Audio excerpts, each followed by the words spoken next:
Herkese merhaba, kanalıma hoş geldiniz. Bugünkü videomda tığ işi baharlık güzel bir bluz tarifi sizlerle paylaşacağım. Harika bir model oldu. Ben burada bluzu small ve medium beden için hazırladım. Daha büyük veya daha küçük burada bluz yapmak isterseniz video içerisinde detaylı bir şekilde nasıl büyütüp küçültmeniz gerektiği ile ilgili bilgiler paylaştım. Modeli de şöyle göstermek istiyorum. Harika bir model oldu. Çok şık, güzel bir model. Burada yaka ve kol kesme yok. Dümdüz bir şekilde iki parça, büyük bir parça örüyoruz. Daha sonra iki tane de kol ekleyip birleştirdikten sonra çok şık, güzel bir bluz tarifimiz oldu. Ben burada bluzun ölçülerini de sizlerle paylaşmak istiyorum.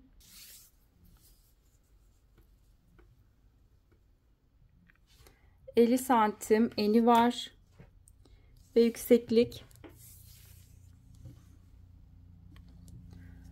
39 santimde yüksekliği var. Burada kol ölçüsünde sizlerle ölçüsünü paylaşacağım. Bakın şu şekilde kolun eni 16 santim ve uzunluk, bakın birleştirdiğimiz kısımdan itibaren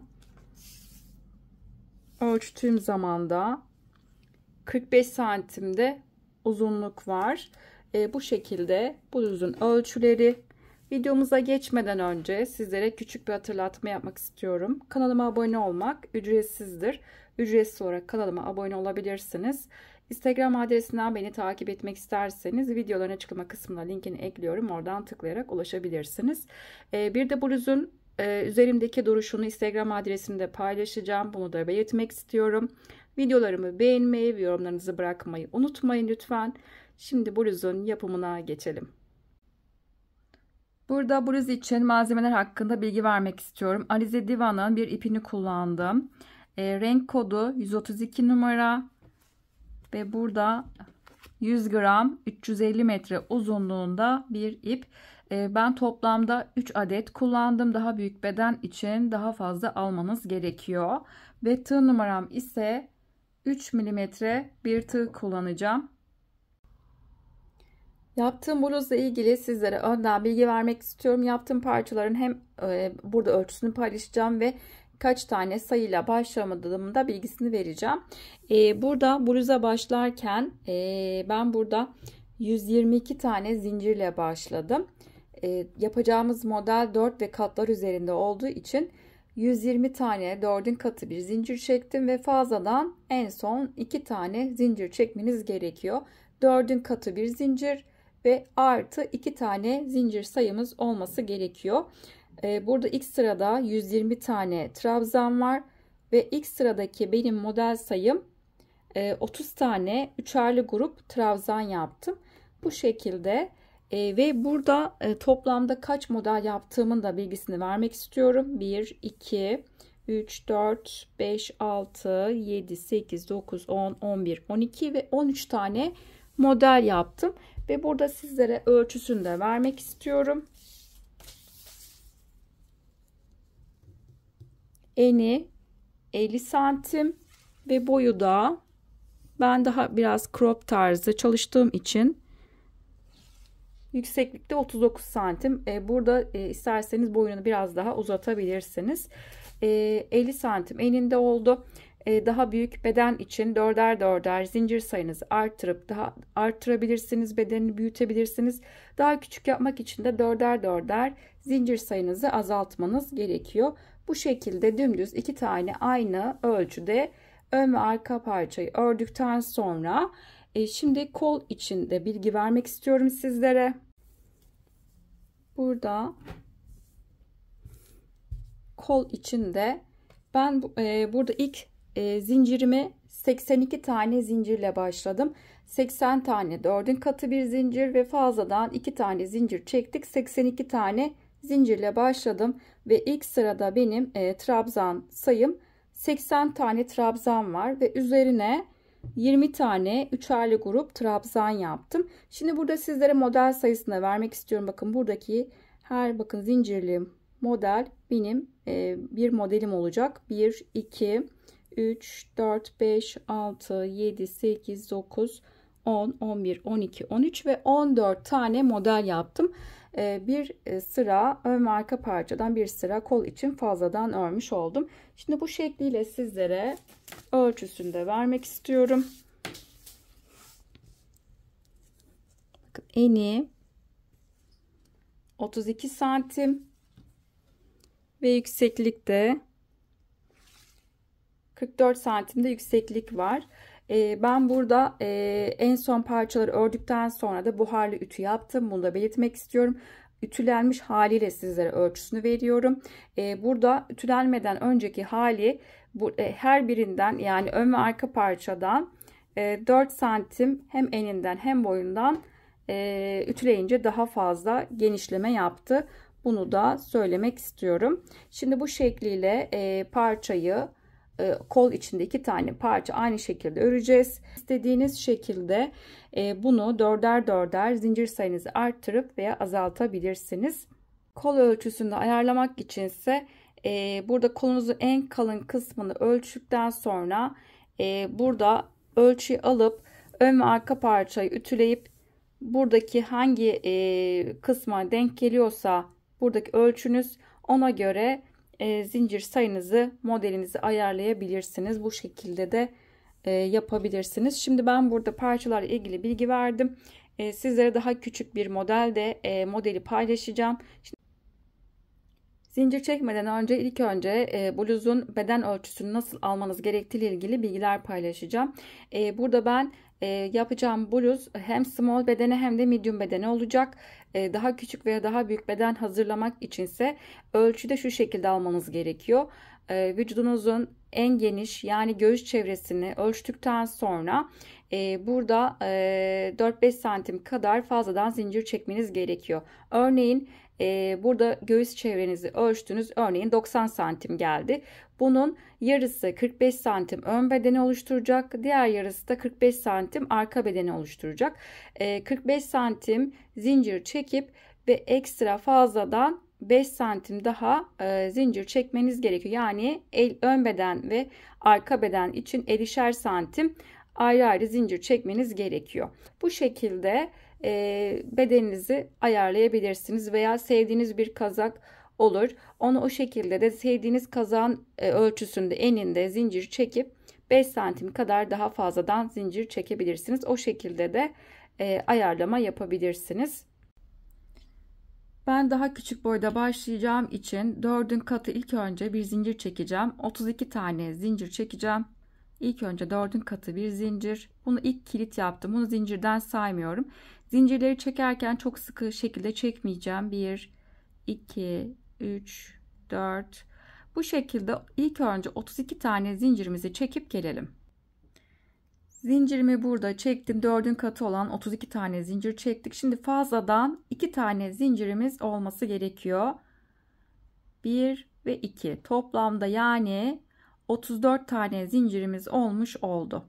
Şimdi bu şekilde zincirin ölçüsünü de vermek istiyorum. Zincirimizi bakın hiç müdahale etmeden, asılmadan bu şekliyle ölçtüğüm zaman tam 13 santim geldi. Burada dediğim gibi diğer parçada benimle aynı ölçüde yapmak isterseniz aynı iple burada toplamda 122 tane zincir çekmeniz gerekiyor. Zincirimiz bu şekilde. Şimdi zincirin arka kısmını çeviriyorum. Bakın arkasındaki duran tek ilmekler var. Şimdi buradaki noktalara batacağım. Tığın üzerine ipimi doladım. Sondan sayıyorum. 1, 2, 3 ve 4. zincirin içine batacağım. Sondan bakın zincirin arkasını çevirdim. 1, 2, 3, 4. zincirin bakın arkasındaki ilmeğe bu şekilde battım. İsterseniz zinciri çevirmeden de o şekilde batabilirsiniz. Şimdi tığın üzerine ipimi doladım. Burada tığımda 3 tane ilmek var. Önce birini çıkartıyorum. Sonra ikisini ve tığda 2 ilmek var. İkisini bir çıkarttım. Bu şekilde bir tane üçlü trabzan yapmış oldum. Tekrar tığın üzerine ipimi doladım. Hemen yanındaki zincir boşluğuna geçtim. Tekrar ilmek çıkarttım. Tığımda 3 ilmek var. Önce birini çıkarttım. Sonra ikisini ve kalan tığda ilmeğin ikisini çıkarttım. Yani 1, 2 defa da çıkartmış olduk. Yani toplamda 3 defa da çıkarttık. Şimdi tekrar tığın üzerine ipimi doladım. Hemen yanındaki zincir boşluğuna geçtim.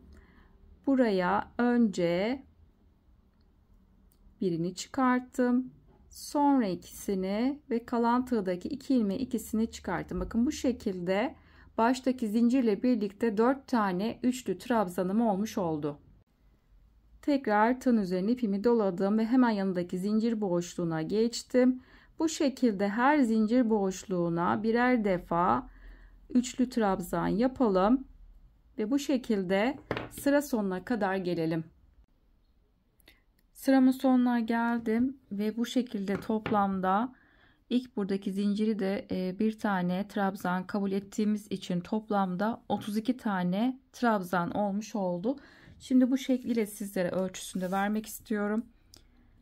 Burada isterseniz beden ölçüsünü küçük bir parçada modeli çıkartıp ona göre de beden ölçünün ayarlamasını yapabilirsiniz. Bu şekilde ölçtüğüm zaman 12 santim eninde oluyor. Model üzerine kurunca. Şimdi bir üst sıraya çıkacağız. Kenarda 3 tane zincir çekeceğim. 1, 2 ve 3. Örgümün arkasını çevirdim.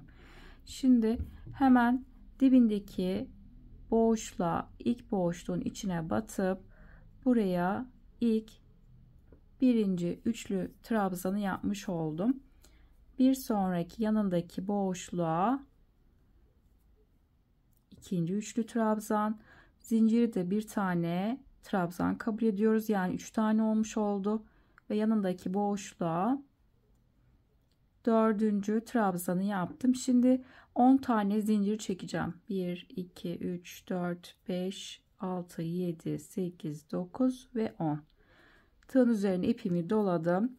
Şimdi arada bir tane boşluk bırakacağım ve ikinci boşluğun içine batıp buraya birinci üçlü trabzan, yanındaki boşluğa ikinci üçlü trabzan ve bir sonraki boşluk üçüncü üçlü trabzanı yapmış oldum. Tekrar 10 tane zincir çekeceğim. 1, 2, 3, 4, 5, 6, 7, 8, 9 ve 10.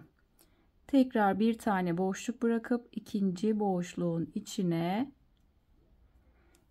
birinci trabzan ve yanındaki boşluğa 2 ve bir sonraki boşluk üçüncü trabzanı yapmış oldum. Tekrar 10 tane zincir. 1, 2, 3, 4, 5, 6, 7, 8, 9 ve 10.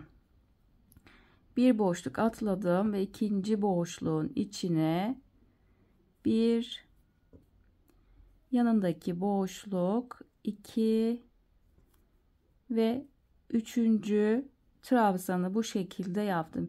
Ve burada anlattığım gibi sırasının sonuna kadar gelelim. Sıramın sonuna doğru geliyorum. Şimdi son modeli yapacağım. Bir boşluk atladım ve ikinci boşluğun içine birinci üçlü trabzan. Bakın biz sıranın başında zincirle birlikte 4 tane trabzan yapmıştık. Yine aynı şekilde sıra sonunda 4 tane trabzan olacak. 1, yanındaki boşluğa 2, yanındaki bir sonraki boşluğa 3. trabzan. Bakın şimdi bizim burada kenardaki ilk sırada yaptığımız zincirli nokta, buraya batacağım. Zincirin tepesindeki boşluğa da son 4. trabzanı bu şekilde yapmış oldum. Şimdi tekrar bir üst sıraya çıkacağız. Bu şekilde tamamladık. İlk 4 tane trabzan ve sonunda da 4 tane trabzan olmuştu ve aradaki trabzanlar sayısı da 3'er tane olacak. Şimdi bir üst sıra için toplamda 9 tane kenarda zincir çekeceğim. 1, 2, 3, 4, 5, 6, 7, 8 ve 9. Şimdi örgümün diğer tarafını çevirdim. Tığın üzerine ipimi doladım. Şimdi burada ilk zincirli boşluğun içine buraya 3 tane aynı noktaya üçlü trabzan yapacağım. 1, 2 ve 3. 9 tane kenarda zincir çektim ve ilk zincir boşluğuna 3 tane trabzan yapmış oldum. Şimdi arada bir tane zincir var. Tığın üzerine ipimi doladım ve şimdi ikinci buradaki 10 tane zincir boşluğuna batıp yine buraya 3 tane aynı noktaya üçlü trabzan yapacağız. 1 2 ve 3. Bakın bu şekilde modelimiz ilerleyecek. Şimdi arada tekrar bir tane zincir olacak. Tekrar bir sonraki 3. zincir boşluğuna yine buraya aynı noktaya 3 tane üçlü trabzan yapacağız. 2 ve 3. Tekrar arada bir zincir ve bir sonraki zincir boşluğuna yine aynı şekilde 3 tane üçlü trabzan yapacağız. Bakın bu şekilde ikinci sıramızda bu şekilde ilerleyecek. 3 tane trabzan, yine bir zincir ve bir sonraki zincir boşluğuna yine 3 tane trabzan yapacağız ve bu şekilde sıra sonuna kadar gelelim. Sıramın sonuna doğru geliyorum. Bakın en son zincir boşluğuna da 3 tane trabzan yaptıktan sonra bakın kenar noktasına geldim. Şimdi bu kenara da şu şekilde yapacağız. Yine bir tane zincir çekeceğim. Tığın üzerine 4 defa dolayacağım. 1 2 3 ve 4. Bakın toplamda tığın üzerine 4 defa ip doladım. Şimdi bizim bakın bu kenardaki en kenardaki zincirin trabzanın tepesindeki boşluğa batacağım. Kenardaki zincir boşluğuna buraya battım, ilmek çıkarttım. Burada ilk önce ikisini bir çıkarttım, daha sonra 2, tekrar 2 2 bu şekilde çıkartıyorum ve tığda 2 tane ilmek kaldı. 2 hepsini, tığdaki ilmeklerin hepsini çıkartmış oldum. Şimdi bir üst sıraya çıkacağız. Bir tane zincir çektim ve örgümün arkasını çevirdim. İlk önce zincirin dibindeki boşluk ve bakın buradaki ilk boşluğumuz var. Buradaki boşluğa 2 tane sık iğne, 1 ve 2. Şimdi burada ilk zincirin dibindeki boşluğa battım. Aradaki boşluğa 2 tane, yani 3 tane olmuş oldu. Şimdi trabzanlı kısma geldim. Trabzanın tepelerine de birer tane sık iğne, 1 2 ve 3. Şimdi aradaki boşluğa geleceğim. Bakın buradaki bizim arada bu üçerli grup trabzanın arasında birer tane zincirimiz vardı. Buradaki bir zincirlik boşluğa bir tane buraya sık iğne. Şimdi tekrar trabzanın tepesine geldim. Tepelerine de birer tane sık iğne, 2 ve 3. Bakın tekrar bir zincirlik boşluğa buraya bir tane, tekrar trabzanın tepesine birer tane şekilde bir zincirlik boşluğa bir tane, trabzanların tepesine birer tane şekilde ilerleyelim. Bakın buradaki son zincir boşluğuna kadar gelelim. Sıramın sonuna doğru geliyorum. Şimdi en son trabzanların tepesine birer tane sık iğne yaptım. Şimdi son bakın kenardaki 9 tane zincir boşluğuna gelmiş oldum. Burada biz ilk başta da 3 tane sık iğne ile başlamıştık. Yine aynı şekilde sıra sonunda da 3 tane sık iğne yapacağız. Şimdi zincir boşluğuna 1 ve aynı noktaya 2 tane sık iğne yaptım. Şimdi 3. sık iğneyi ise bakın hemen 2 sık iğneden sonra zincir noktasına battım. Tam zincir boşluğuna batıp 3. sık iğneyi de bu şekilde yapmış oldum. Bakın buradaki modelin ilk bir tanesini tamamlamış olduk. Şimdi ikinci model sırasına başlayacağız. İkinci modeli yapmak için kenarda bakın sıramız yine aynı birinci sıranın buradaki tekrarını başlayacağız şimdi. Kenarda 3 tane zincir çekeceğim. 1, 2 ve 3. Örgümün arkasını çevirdim. Şimdi biz ilk üçlü trabzanları burada yaparken ilk 4 tane ile başlıyorduk. Diğerleri aralardaki 3'er tane olacaktı. Tığın üzerine ipimi doladım. Şimdi hemen bakın yanındaki, bu defa zincirin dibindeki boşluğa batmıyorum. Yanındaki sık iğnenin içine batıp buraya birinci üçlü trabzanı yaptım. Zincirle birlikte 2 tane olmuş oldu. Hemen yanındaki boşluk 3 ve bir sonraki, buradaki bizim 3 tane trabzan vardı. Onun tepesindeki sık iğnenin içine buraya 4. trabzanı bu şekilde yapmış oldum. Şimdi burada 10 tane, bakın buradaki zincirli kısmı yapacağız. 10 tane zincir çekeceğim. 1 2 3 4 5 6 7 8 9 ve 10. Bir tane boşluk atlıyorum. İkinci sık iğnenin içine birinci trabzanı yapmış oldum. Şimdi aradaki bir tane, burada bizim sık iğnemiz vardı. Buraya ikinci sık trabzan ve yanındaki boşluğa üçüncü trabzanı yapmış oldum. Tekrar 10 tane zincir, 3 4 5 6 7 8 9 ve 10. Bir boşluk atla, ikinci boşluğa bir, aradaki bir zincirlik boşluğa biz bir tane sık iğne yapmıştık.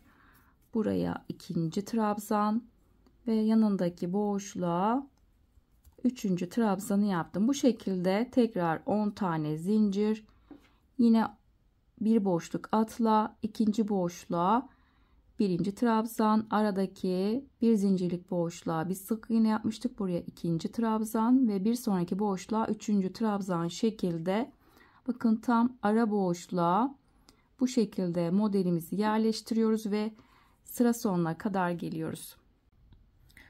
Sıramın sonuna doğru geliyorum. Şimdi burada en son aradaki 3 tane trabzanı yaptıktan sonra, modeli yaptıktan sonra son bir tane burada modelim kaldı.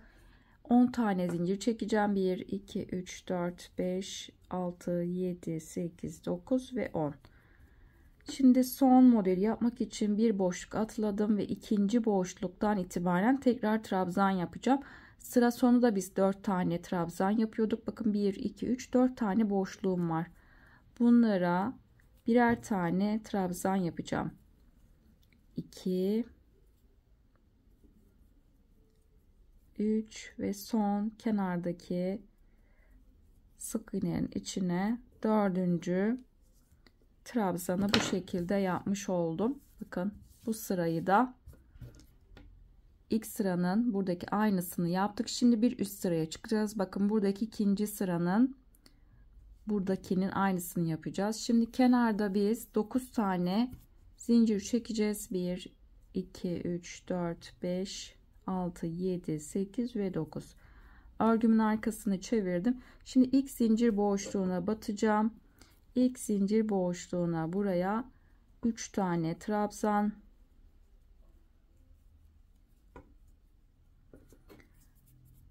bakın ilkini yapmış oldum. Şimdi buraya arada bir zincir var.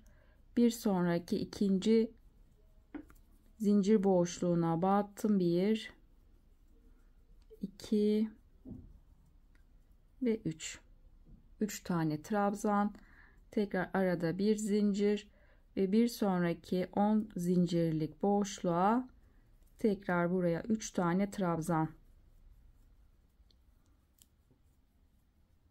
3 tane trabzan yaptım ve arada tekrar bir zincir ve bir sonraki zincir boşluğuna bu şekilde tekrar 3 tane trabzan yapacağız.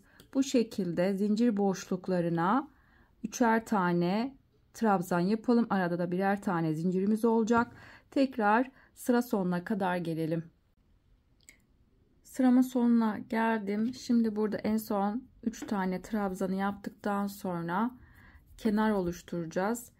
Yine arada bir tane zincir olacak ve tığın üzerine 4 defa ip dolayacağız. 1 2 3 ve 4 tane ip doladım. Şimdi kenar oluşturmak için bakın şuradaki sıranın aynısını yapacağız. Bizim burada 4 tane kenarda trabzan vardı. Şimdi kenardaki trabzanın tepesindeki boşluğa battım. Burada 2 2 5 defa da çıkacağız. 1 2 3 4 ve 5. 2 2 5 defa da çıktım ve bu şekilde bu sırayı da tamamlamış oldum. Şimdi bir üst sıra bizim sık iğne sırasını yapacağız. Onu yapmak için kenarda bir tane zincir çektim ve örgümün arkasını çevirdim. Şimdi ilk önce bakın ilk boşluğa, zincirin dibindeki ilk boşluğa batıp buraya ilk sık iğnemi yaptım. Şimdi hemen bakın burada bizim bir tane zincirimiz vardı. Bir zincirlik boşluğun içine 2 tane aynı noktaya sık iğne yapacağım. 1 ve 2. Yani ilk baştaki yaptığımla birlikte kenarda burada 3 tane sık iğne olmuş oldu. Şimdi trabzanlı kısma geldim. Trabzanların tepelerine birer tane sık iğne. Şimdi bir zincirlik boşluğa geldim. Buraya bir tane, tekrar 3 tane trabzan var. Bunların da tepelerine birer tane, bir zincirlik boşluğa bir tane. Bu şekilde sık iğnelerimizi tekrar sıra sonuna kadar gelelim. Sıramın sonuna doğru geliyorum. Bakın bu şekilde devam ettirdim. Sık iğnelerimi yaptım. Şimdi zincir boşluğuna geldim. Zincir boşluğun içine ilk önce 2 tane buraya sık iğne, 1 ve 2. Şimdi 3. sık iğne hemen yanındaki zincirin içine batıp buraya 3. sık iğne yapmış oldum ve bu şekilde ikinci modelimi de tamamlamış oldum. Şimdi tekrar modelimiz yine başa saracak. Yine burada 3 tane zincir çekeceğiz. Bakın buradaki yaptığımız ilk sıranın aynısını yapacağız. Bakın buradaki ilk sıranın aynısı. 3 zincir çekip bakın şöyle tekrar bu kısmı da paylaşayım sizlerle. Kenarda 3 zincir, örgümün arkasını çevirdim. Bakın zincirin dibindeki boşluğa batmıyorum. Hemen yanındaki sık iğne boşluğuna batıp buraya zincirle birlikte ikinci trabzan, bir sonraki boşluk, 3. trabzan ve 4. trabzanı bakın alttaki trabzanın ilk trabzanın tepesindeki boşluğa 4. trabzanı yapmış oldum. Şimdi bu şekilde 4 tane trabzanla başladık. Ondan sonra burada 10 tane tekrar zincir çekeceğiz. Bir boşluk bırakıp ikinci boşluktan itibaren tekrar 3 tane trabzan, tekrar 10 tane zincir, bir boşluk, ikinci boşluktan itibaren 3 tane trabzan şekilde buradaki ilk sıranın aynısını yapacağız. Bu şekilde sıra sonuna geldiğimiz zaman sıra sonunda tekrar yine 4 tane trabzanla bitireceğiz. Bu şekilde hep modelimiz aynı tekrarından oluşmakta. Burada ben dediğim gibi 13 tane model olacak şekilde yaptım. Sizler istediğiniz yükseklikte yapabilirsiniz. Daha uzun yapmak isterseniz 39 santimden daha da büyütebilirsiniz. Ben biraz daha crop tarzı çalıştığım için 13 tane model yaptım. Model sayısını artırma yapabilirsiniz. Bu şekilde parçamızı tamamlayalım. Bu şekilde ön ve arka parça, iki parçayı tamamlayacağız. Burada 122 tane zincirle başlayıp üzerine 120 tane trabzanla başlamıştık. İlk burada üçer grup trabzan sayımız 30 tane modelimiz vardı ve 13 tane model olacak şekilde ördükten sonra en son bir sıra sık iğne ile tamamladık. Kenarda bir tane zincir çektikten sonra ipimi koparttım. Bu şekilde iki tane ön ve arka parçayı hazırladıktan sonra şimdi sırada kollarla ilgili sizlere bilgi paylaşacağım.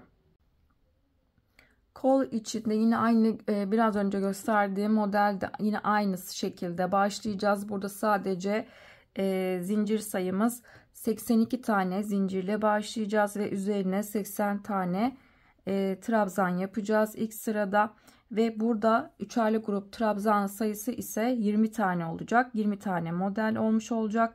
Ve toplamda ben burada bir tane model, ön ve arka parçadan bir tane model fazla ördüm. Kol uzunluğunu istediğiniz ölçüde yapabilirsiniz. Ben burada 14 tane olacak şekilde kolu tamamladım. Toplamda uzunluk 44 santim, eni de 32 santim. Burada kol ölçüsünde şu şekilde ayarlama yapabilirsiniz. Kolunuzun en kalın bölgesini ölçtükten sonra burada 4-5 santim kadar fazladan zincir çekmeniz yeterli. Bu şekilde ayarlayabilirsiniz.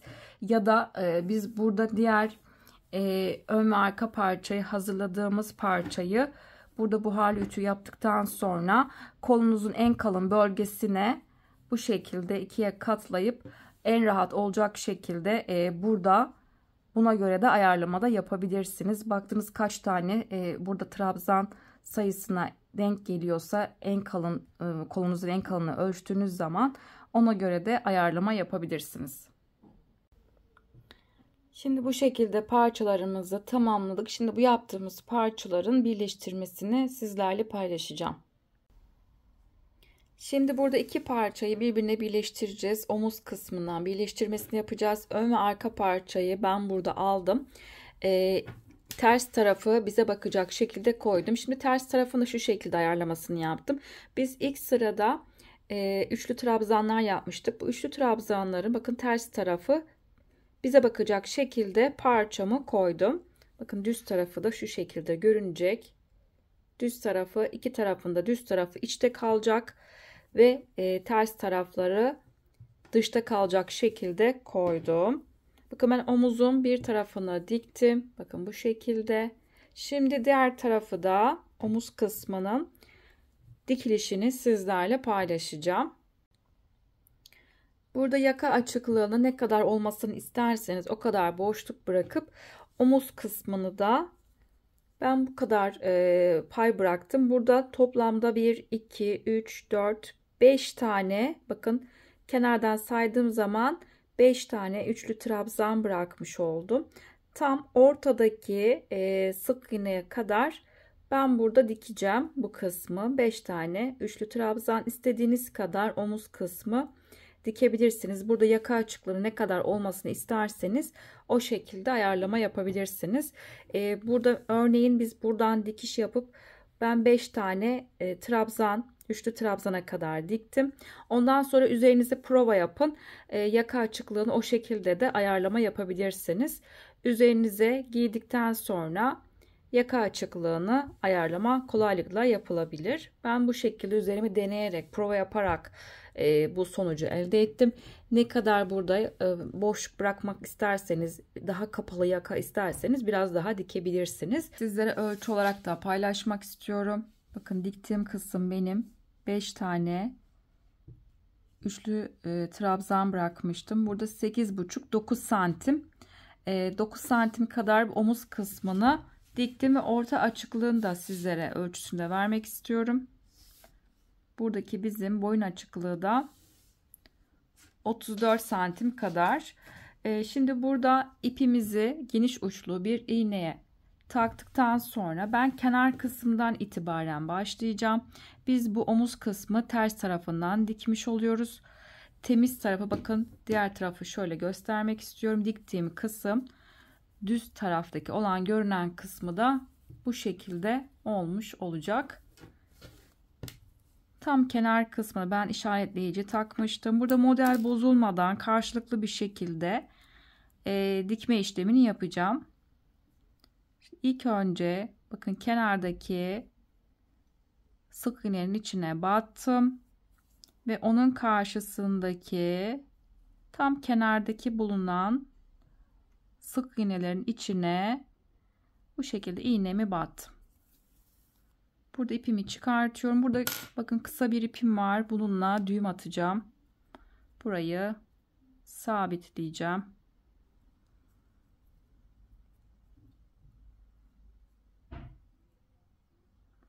Şimdi devam ediyorum. Burada kenar kısmı bir kere daha aynı noktaya sağlam olması için bir kere daha batacağım.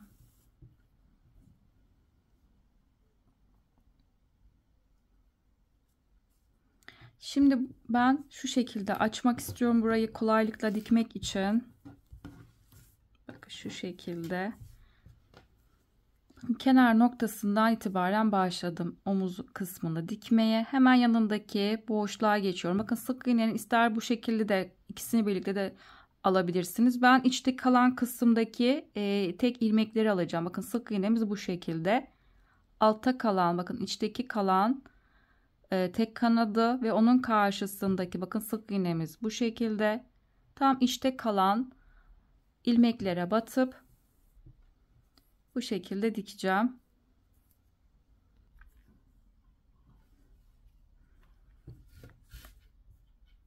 Şimdi bir sonraki hemen yanındaki ilmeğe geçiyorum.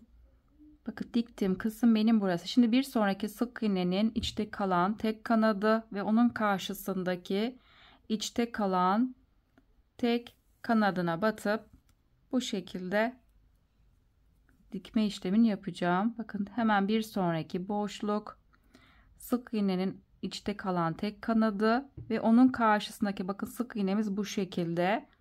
Onun içte kalan tek kanadına batıp bu şekilde dikme işlemini yapacağım.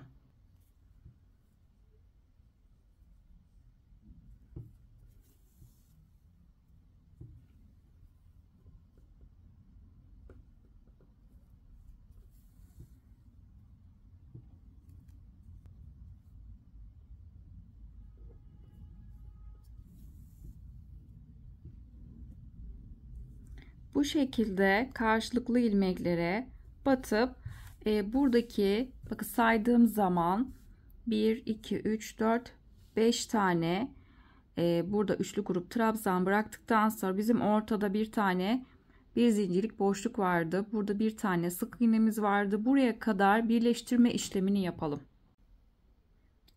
Son bir tane boşluğum kaldı. Ortadaki bir zincirlik boşluktaki sık iğnelerle bitirmiş olacağım. Burada içteki tek kanadına batmıyorum. Bitişi ikisini birlikte aldım ve onun karşısındaki sık iğnenin ikisine birlikte bu şekilde batmış oldum.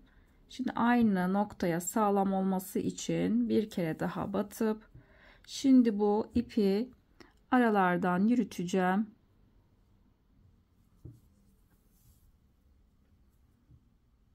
Burada bir tane düğüm atacağım.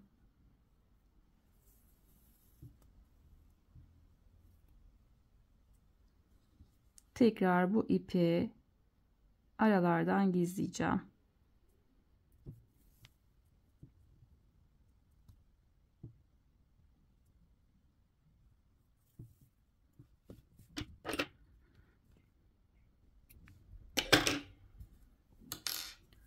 Bu şekilde dikmiş olduk omuz kısmını. Şimdi kolların birleştirmesini yapacağız. Şimdi sırada kolu dikmeye başlayacağız. Ben bir tarafı bakın bu kısmı diktim. İlk önce bu tarafı dikeceğiz. Şimdi diğer tarafın kolunu sizlerle birlikte dikeceğim. Yine aynı şekilde ters tarafı olacak şekilde. Bakın bizim başladığımız kolu şu şekilde ayarlayacağız.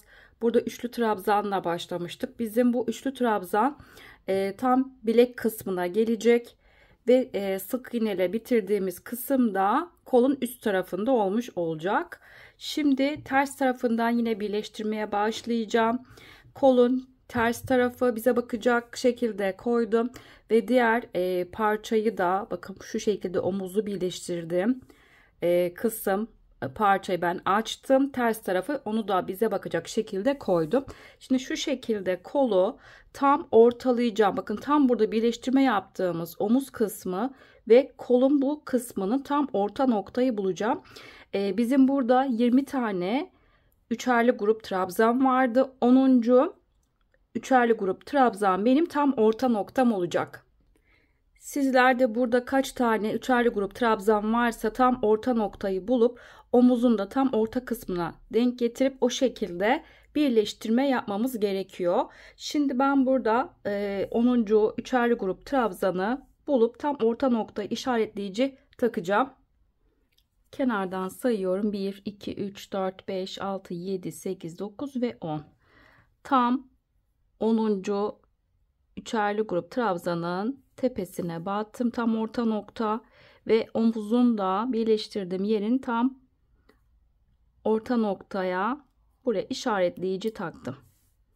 Bakın bu şekilde ayarlamamı yaptım. Şimdi tam bu kenardan başlayacağım. Diğer tarafa doğru birleştireceğiz. Birleştireceğim noktada bakın şurada benim büyük parçada 1, 2, 3, 4 ve 5. 5. modelin bakın şöyle göstermek istiyorum. 1, 2, şu orta noktadan itibaren bakın birleştirdiğimiz noktadan itibaren benim bu taraftaki modeli sayıyorum. 1, 2, 3, 4 ve 5. 5. modelin tam buradaki trabzan noktasına kadar burada ben birleştirme yapacağım. Kolun kenarındaki sık iğneye battım ve 5. modelin bakın 5. boşluk modelin trabzanın tam kenar noktasına buraya işaretleyici taktım. Buraya kadar ben kol kısmının birleştirmesini yapacağım. Aynı şekilde diğer tarafa da tam orta nokta benim burası. 1, 2, 3, 4 ve 5. 5. modelin tam kenarındaki bakın şuradaki trabzan noktasına kadar bu kısmı birleştirmesini yapacağım. Buraya ben tekrar işaretleyici takacağım. 1, 2, 3, 4 ve 5 tam kenarındaki trabzanın olduğu yere kadar bakın şöyle taktığım işaretleyicilerden buradan başlayıp diğer buradaki yere kadar birleştirme yapacağım ve alt kısımda da kaç tane modelim kaldığında söylemek istiyorum. Bakın buraya kadar kol kısmını birleştireceğiz ve altta 1, 2, 3, 4, 5, 6, 7 ve 8 tane alt kısımda modelim kalmış oluyor. Şimdi ipimizi alalım ve tekrar başlangıcımızı yapalım.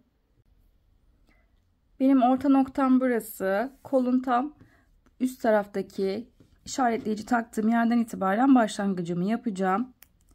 İşaretleyicimi çıkartacağım. Şimdi buradaki kenardaki bizim sık iğnenin içine battım ve 5. modelin tam trabzanın kenarındaki trabzanın içine bu şekilde iğnemi battım. Şimdi burada bir düğüm atacağım.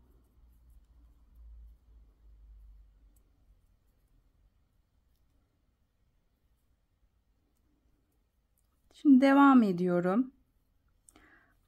Burada dikerken aynı zamanda kısa ipleri de içeride bırakabilirsiniz. Dikiş yaparken işaretleyici çıkartabilirim artık. Bakın şöyle hemen yanındaki boşluğa battım ve hemen onun karşısındaki ilmeğe bu şekilde battım. Bu defa sık iğnelerin 2 ilmeğini birden alacağım. Bakın 2 ilmeği birden bu şekilde battım. Omuzda biz tek kanadını almıştık. Bunu da 2 kanadını birlikte alıp o şekilde dikme işlemini yapacağım. Dikerken de kısa iplerimi içeride bırakacağım. Şimdi daha görmeniz için şöyle kısa iplerim kenarda kalsın. Hemen yanındaki boşluk ve onun karşısındaki boşluğa bakın trabzanın tam arasına boşluğa batıyorum. Bakın tam ara noktaya battım.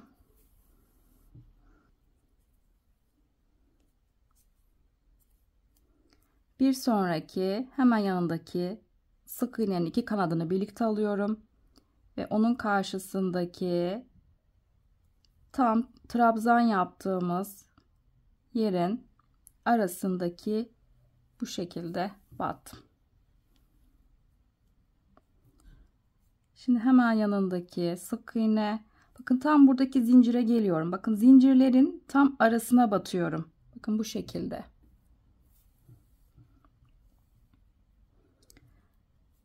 Bir sonraki sık iğne ve tekrar zincir boşluğuna, bakın tam zincirin arasına iğnemi bu şekilde battım.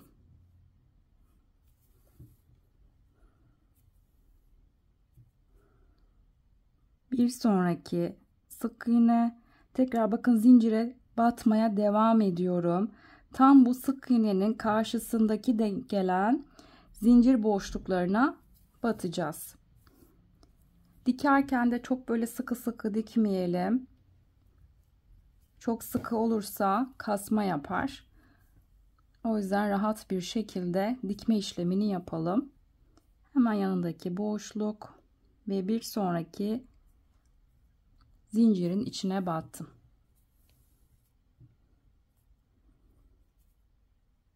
Şimdi bakın tam karşısındaki sık iğnenin karşısındaki denk gelen boşluklara batıyorum. Bu şekilde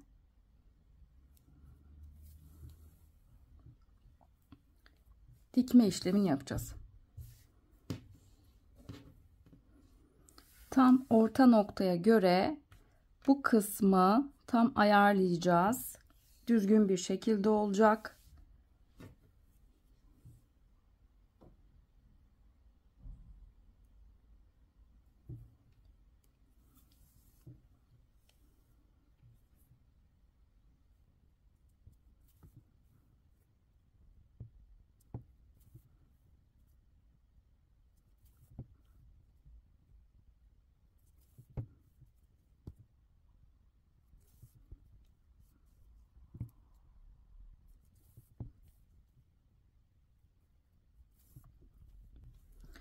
Bu şekilde dikme işlemini yapalım.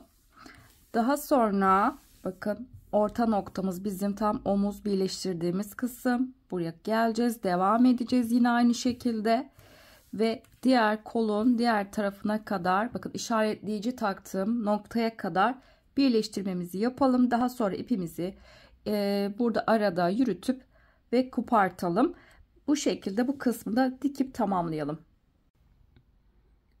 Kolu burayı ben birleştirmesini tamamladım. Aynı zamanda sizlere ölçüsünü de vermek istiyorum. Diktiğim yer benim burada. Tam 32 santim. Kolun eni 32 santimdi. Yine aynı şekilde 32 santim olacak şekilde bu kısmı dikmiş olduk. Şimdi tekrar kolun diğer taraflarını birleştirmesini yapacağız. Şimdi şu şekilde omuzdan tutuyorum ve bu şekilde ikiye katlattım. Şimdi burada ilk önce bakın kolu ikiye katladık. Ters tarafı yine aynı şekilde bize bakacak şekilde bluzumuzu koymuş olduk. Düz tarafları iç tarafta. Birleştirmelerimizi hep ters taraftan yapacağız. Şimdi ilk önce burada kolun bakın tam kol ucundan başlayacağım birleştirme yapmaya. Kol altına geldikten sonra düz bir şekilde aşağıya kadar ineceğiz. Birleştirme yapacağız. Aynı şekilde kolun diğer tarafını da aynı işlemi uygulayacağız. Kol ucundan başladıktan sonra kol altına gelip ve aşağıya kadar düz bir şekilde inip birleştirmemizi tamamlayacağız. Şimdi kolun birleştirmesine başlayalım. Burada kolu birleştirirken şuna dikkat etmemiz gerekiyor. Bakın modelimiz şöyle birleştirdiğimiz zaman modeller tam aynı hizada olması gerekiyor. Yani model bozulmaması gerekiyor. Tam aynı hizada modelimizi birleştireceğiz. Dikerken buna dikkat etmemiz gerekiyor. Yani kayma olmaması gerekiyor. Yani şu trabzanın yanına bakın tekrar aynı hizada trabzan gelmesi gerekiyor. Zincirin yanına tekrar zincir gelecek. Yani bu sıralama bozulmaması gerekiyor. Kayma olmaması gerekiyor. Düzgün bir birleştirme için buna dikkat etmemiz gerekecek. Şimdi burada kenardan kol ucundan başlayacağım. Tam kenardaki boşluk ve onun tam diğer kenarındaki zincirin içinden bu şekilde iğnemi battım.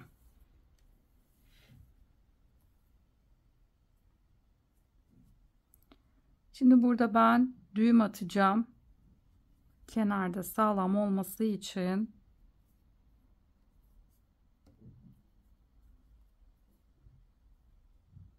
düğüm attım. Dikerken de kısa iplerimi içeride bırakacağım.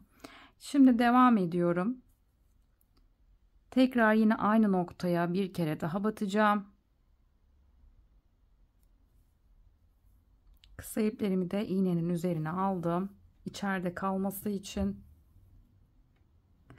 Şimdi hemen yanındaki, bakın şöyle trabzan var. Bizim trabzanın tam arasındaki boşluğa battım ve onun karşısındaki trabzanın tam arasına iğnemi bu şekilde battım.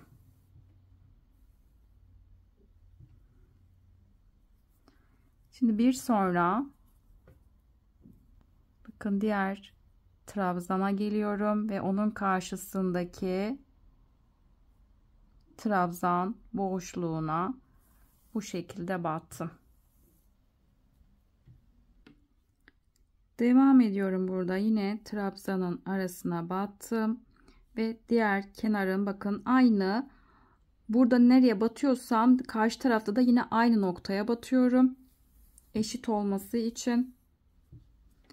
Şimdi tam trabzanın kenarındaki boşluk ve onun karşısındaki trabzanın kenarındaki boşluğa battım. Birebir aynısını yapıyoruz. Modellerimiz birbirine denk gelmesi için bu işlemi yapacağız. Bakın şimdi zincir noktasına geldim. İki tarafta da aynı yere geldim. Şimdi buradaki zincirin arasına batıp ve onun karşısındaki zincirin tam arasına bu şekilde battım.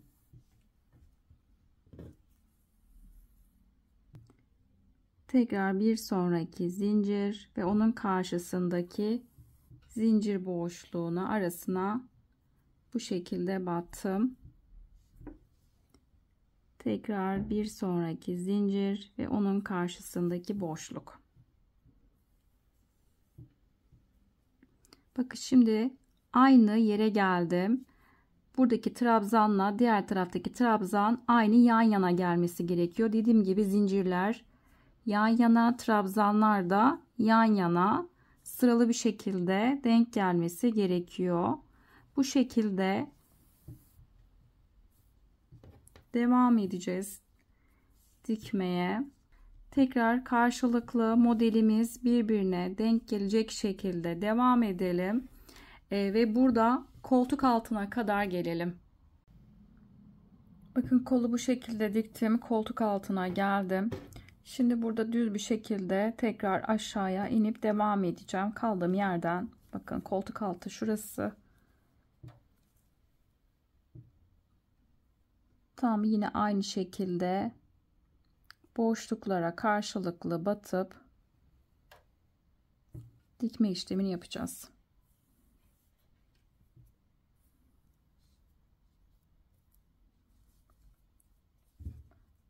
Tam buradaki bizim birleştirdiğimiz, diktiğimiz tam koltuk altı yeri birbirine denk gelecek. Buraya sağlam olması için bir kere daha aynı noktaya batacağım.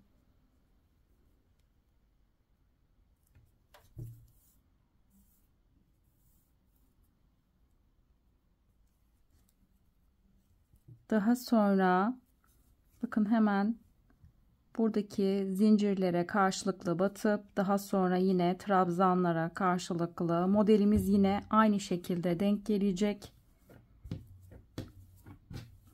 Bu şekilde devam edelim. Dikmeye ve alt kısma kadar dikip gelelim ve diğer kolu da diktikten sonra en son halini sizlerle paylaşacağım. Evet, ben burada bluzu tamamladım. Çok şık, güzel bir bluz oldu. Burada üzerimdeki duruşunu da Instagram adresimde paylaşacağım. Instagram adresimin de linkini videoların açıklama kısmına ekliyorum. Oradan tıklayarak ulaşabilirsiniz.